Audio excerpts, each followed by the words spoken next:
Jagadguru doctor Pitamaha Patriji அவர்களுக்கும் திவ்யாத்மா சொரபர்களாகிய உங்கள் அனைவருக்கும் கூட எமது இதயம் கனிந்த வணக்கத்தினை தெரிவித்துக் கொள்கிறேன் மாஸ்டர்ஸ். இன்னைக்கு நாம the untold story of Sita, அதாவது சீதாயனம் என்ற புத்தகத்திலிருந்து பார்க்க இருக்கிறோம். இதுவரை நாம பார்த்தது என்னன்னா, அயோத்தியில சீதா மாதாவும் தேவகத்தி மாதாவும் கூட அவர்களது சூக்ஷ்ம சரீரத்தின் மூலமா வந்து பார்த்துட்டு இருக்காங்க. அங்க அயோத்தியில் இருக்கக்கூடிய சரையூ நதியில பார்த்தீங்கன்னா அத்தனை பெண்களும், அயோத்தியில் இருக்கக்கூடிய அத்தனை பெண்களும், நூற்றுக்கணக்கான பெண்கள் அந்த நதி பூரா தீபம் வச்சுட்டு ஜெய் ஸ்ரீராம் ஜெய் சீதா மாதா அப்படிங்கிற கோஷம் போட்டுட்டு நிறைய பாடல்களும் பஜனைகள், பூஜைகள் இது மாதிரி பண்ணிட்டு இருக்காங்க. இதெல்லாம் பார்த்த மாதாவிற்கு மிகப்பெரிய ஆச்சரியம். ஏன்னா சீதா மாதா திருமணம் முடிந்து 1 வருட காலம் கூட இல்லை, அந்த குறுகிய நாள் தான் அங்க இருந்திருக்காங்க. அவ்வளோ நாள் தான் இருந்திருந்தாலும் கூட இந்த மக்களுக்கு சீதா தேவி மேல எந்த அளவுக்கு அன்பு இருக்கு அப்படிங்கிற ஒரு விஷயம் மாதாவா ரொம்ப ஆச்சரியப்பட்டு கேட்குறாங்க. அதன் பிறகு பார்த்தீங்கன்னா மாதாவும் தேவகத்தி அம்மாவும் கூட தங்களது சூக்ஷ்ம சரீரத்திலிருந்து ரிலீஸ் ஆகி பௌத்திக சரீரத்துக்கு மாதா வந்துடுறாங்க. அவங்க இப்போ பார்த்தீங்கன்னா இலங்கையில் ராவணனுடைய அசோகவனத்தில் இருக்காங்க. அப்போ தேவகத்தி அவங்க சொல்கிறாங்க,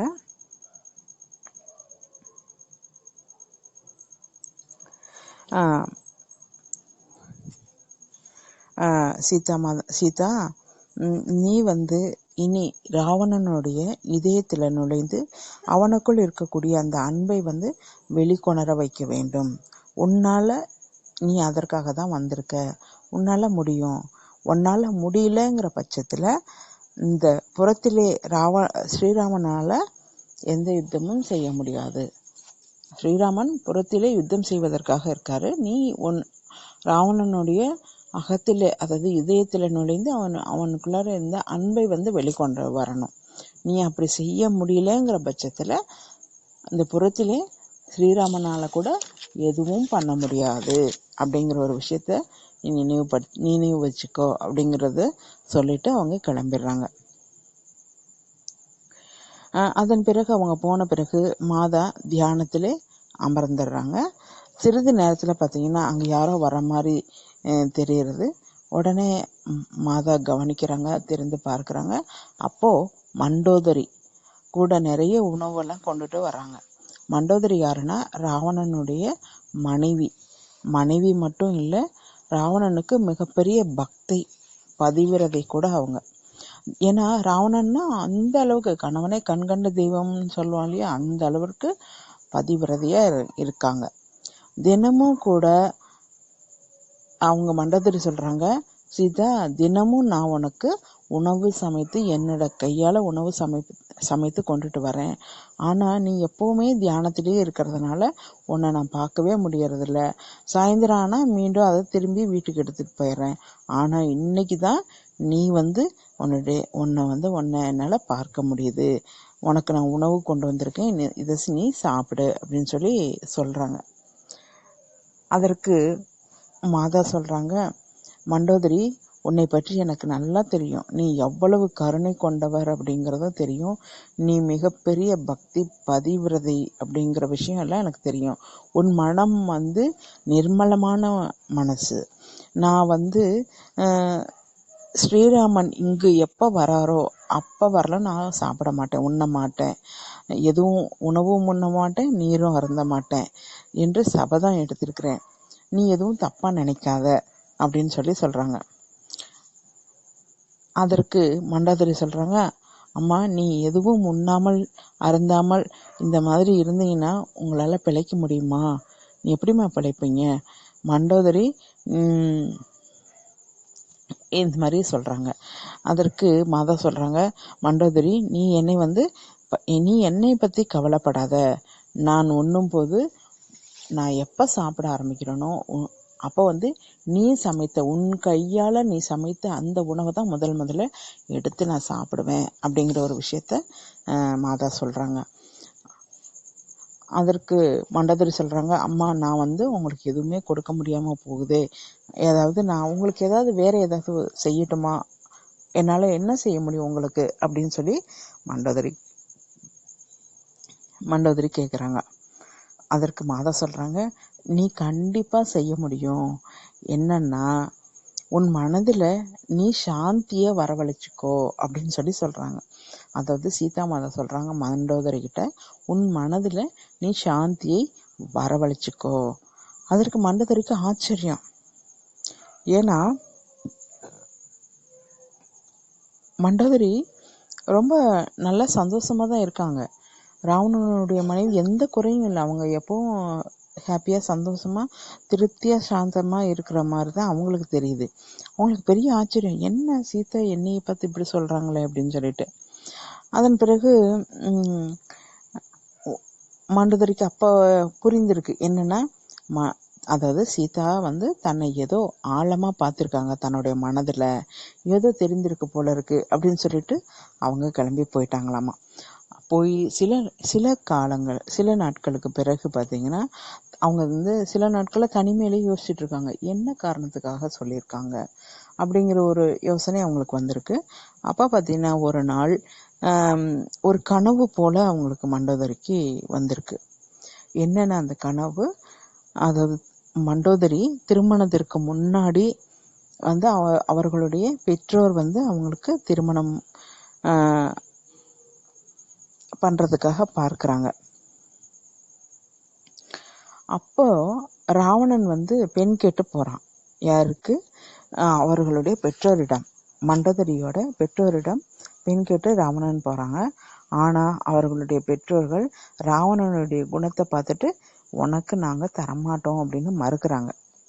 இதனால் இந்த ராவணன் என்ன பண்ணுறான்னா, ஒரு நாள் இரவு பொழுது மண்டோதரியை கவர்ந்து வந்து இலங்கையில் வச்சிட்றான், சிறை வச்சிட்றான். சில நாட்களுக்கு பிறகு அடிமையாக இருக்கிறாங்க மண்டோதரி. அதன் பிறகு பார்த்திங்கன்னா வேறு வழி இல்லாமல் ராவணனையே திருமணமும் பண்ணிக்கிறாங்க. ஆனால் என்னானாலும் சரி ராவணன் வந்து கணவன் ஆயிட்டான், ஏன்னா திருமணம் பண்ணதுனால அப்படின்ட்டு தன்னுடைய கோபத்தை எல்லாம் குறைச்சிக்கிட்டு ராவணன் மேலே அன்பு செலுத்து, ஏன்னா தன் கணவனே கண் கண்ட தெய்வம் அப்படிங்கிற மாதிரி அவங்க தன்னுடைய கோபத்தை எல்லாம் குறைச்சிட்டு அன்பு செலுத்திட்டு வாழ்ந்து வந்துட்டு இருக்காங்க. அவங்களுக்கு எந்த ஒரு சோகம் கஷ்டம் எதுவும் தெரியல அவங்களுக்கு. அவர் என்ன ஆலோசனை பண்ணாலும் சரி, என்ன செயல் பண்ணாலும் சரி, அது ராவணனுடைய நன்மைக்காகத்தான் இருக்கும். வேறு எந்த ஒரு ஆலோசனையும் எதுவுமே கிடையாது அவங்களுக்கு. தன்னை பற்றி கூட எந்த ஒரு ஆலோசனையும் கிடையாது. ராவணனை பற்றி தான் அவங்க நினைப்பாங்க. ராவணன் மேலே தான் எப்போவுமே அவங்களுடைய கவனம் இருக்கும். அந்த அளவிற்கு வந்து பதிவிரதை, தன்னை பற்றி கூட எதுவுமே நினைக்க மாட்டாங்க. இந்த மாதிரி அவங்களுக்கு கனவு வந்திருக்கு இல்லையா. அப்போ அவருக்கு அந்த திருமணத்திற்கு முன்னாடி ராவணன் வந்து அவங்க பெற்றோர்கள்ட்ட வந்து கேட்டது இதெல்லாம் வந்து நினைவுக்கு வந்துருச்சு இல்லையா, அந்த கனவின் மூலமா. அப்போ அவங்களுக்கு பயம் ஏற்பட்டது இல்லையா, அந்த பயம் வந்து இப்பொழுது அவங்களுக்கு ஞாபகம் வந்துருச்சு. இவ்வளோ நாள் அது ஞாபகம் இல்லை, ஏன்னா தன்னையே மாற்றிக்கிட்டாங்க. திருமணமான பிறகு தன்னையே மாற்றிக்கிட்டாங்க. அது எப்போ அந்த கனவு வந்துச்சோ அது ஏற்கனவே இருந்த அந்த பயம் வந்து நினைவுக்கு வந்துருச்சு. அதனால் அப்போ வந்து அவங்களுக்கு புரிய வருது, ஓஹோ அதனால தான் மாதா வந்து என்னை இப்படி சொல்லியிருக்கிறாங்க, சாந்தியை வரவழைச்சிக்கோ அப்படின்னு சொல்லி மாதா சொல்லியிருக்காங்க, சீதா எனக்கு சொல்லியிருக்காங்க அப்படிங்கிற ஒரு நினைவு அந்த மண்டோதரிக்கு வந்துருச்சு. எனது மனதிலே ஒரு துக்கம், ஒரு பயம் இருப்பதை சீதா வந்து கவனிச்சிருக்கிறாங்க, அதை வந்து வெளியேற்று மாதிரி தான் அன்னைக்கு கூறியிருக்கிறாங்க அப்படின்னு நினச்சிக்கிறாங்க. அப்போ இவங்களுக்கு பார்த்தீங்கன்னா ராவணனுடைய உருவம் பயங்கரமானதாக இருந்துச்சான். திருமணத்திற்கு முன்பு தனது பெற்றோரிடம் பேசிய போது இருந்த அதே உருவம் தற்பொழுது ராவணனிடம் பார்க்குறாங்க மண்டோதரி. உடனே பயம் அவங்களுக்கு வந்து தொற்றிக்கிட்டுச்சாமா, பயம் அதிகமாயிடுச்சு. அப்போ பார்த்தீங்கன்னா உடலெல்லாம் வேர்த்து போயிடுச்சாமா. உடனே என்ன பண்ணுறாங்க, அசோகவனத்திற்கு விரைந்து போகிறாங்க. மாதா பார்த்தீங்கன்னா அந்த இடத்துல தியானத்தில் இருக்காங்க, தியானத்தில் அமர்ந்திருக்கிறாங்க. அவரை வந்து இடையூறு பண்ண வேண்டாம், சீதாவை வந்து இடையூறு பண்ண வேண்டாம் அப்படின்னு சொல்லிட்டு அவங்களுக்கு பக்கத்திலேயே அமர்ந்துடுறாங்க மண்டோதரி. இந்த சப்தம் கேட்டு சீதா மாதா கண் திறக்கிறாங்க.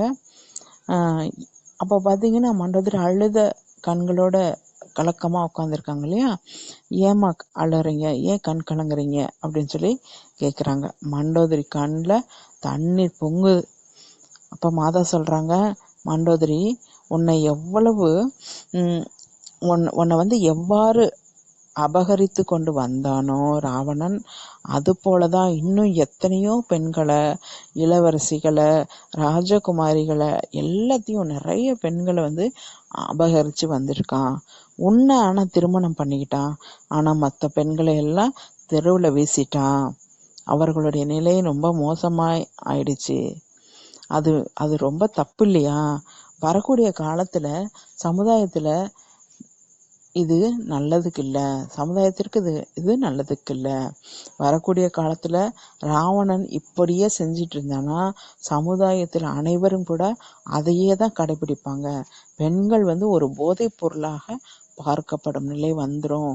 இதை வந்து நிறுத்தணும் மண்டோதரி அப்படின்னு சொல்லிட்டு சீதா மாதா சொல்கிறாங்க. பார்த்தீங்கன்னா மண்டோதரிக்கு என்ன சொல்கிறதுனே தெரியல. தன்னுடைய கண்ணீரை துடைத்து கொண்டு இவ்வளவு செய்த ராவணனை திருமணம் புரிந்து கொண்டு அவனுக்காகவே எதற்காக நான் இருக்கேன், எனக்கு இவ்வளோ துரோகம் பண்ணியிருக்கான், இவ்வளோ கஷ்டப்படுத்தியிருக்கான், இருந்தாலும் கூட நான் எதற்காக அவன் இதெல்லாம் மறந்துட்டு ஏன் அவனுக்காகவே ராவணனுக்காகவே என்னுடைய வாழ்க்கையை நான் அமைச்சுக்கிட்டேன் ஏன் அப்படின்னு சொல்லி மாதாட்ட கேட்குறாங்க.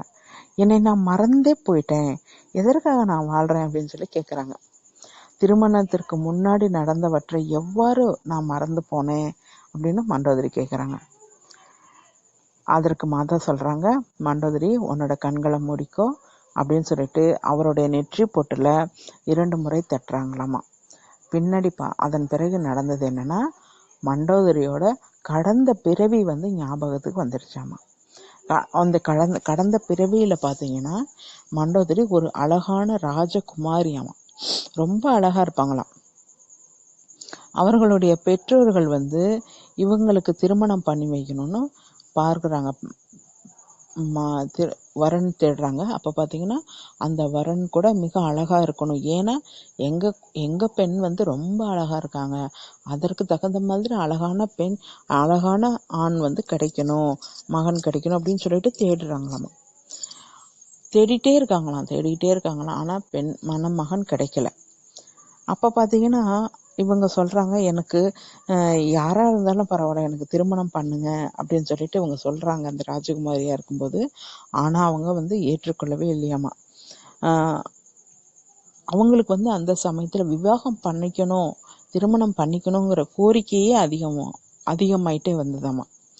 இப்படி எனக்கு திருமணம் ஆனால் அப்போ என்ன ஆச்சுன்னா, இந்த கோரிக்கை ஆகி அவங்களுக்கு திருமணமே நடக்கலை. அவங்க தேடிக்கிட்டே இருந்தாங்க. கடைசியில் வயதாகி இறக்கும் தருவாயில் வந்துட்டாங்களாம். அப்பவும் கூட அவங்களுக்கு அந்த எண்ணம் முழுவதும் எப்படின்னா, தனக்கு திருமணம் ஆகணும், எனக்கு ஒரு கணவன் வேணும் அப்படிங்கிற ஒரு எண்ணம் மட்டும்தான் இருந்திருக்கு. அப்போ அவங்க இறக்கும் தருவாயில் என்ன நினைச்சாங்கன்னா, எனக்குன்னு ஒரு கணவன் வந்தால் நான் அவங்கள ரொம்ப நல்லா பார்த்துப்பேன் அப்படின்னு சொல்லிட்டு நான் நல்லா கவனிச்சுக்குவேன், என்னை விட அவங்கள நல்லா சிறப்பாக கவனிச்சுக்குவேன், நான் வந்து பதி சேவை, அதாவது கணவனுக்கு சேவை பண்ணுவேன் அப்படிங்கிற அந்த ஒரு எண்ணம் வந்து அவங்களுக்கு இறக்கும் தருவாயில் அவங்களுக்கு வந்துருச்சாம். வாழ்க்கை முழுவதும் கூட இதே ஆலோசனையில், இறுதி நாளையிலையும் கூட அதே ஆலோசனையில் இருந்திருக்கிறாங்க அவங்க. அதன் பிறகு என்னாச்சு அப்படின்னா, அவங்க அந்த உடல் நீத்துட்டாங்க.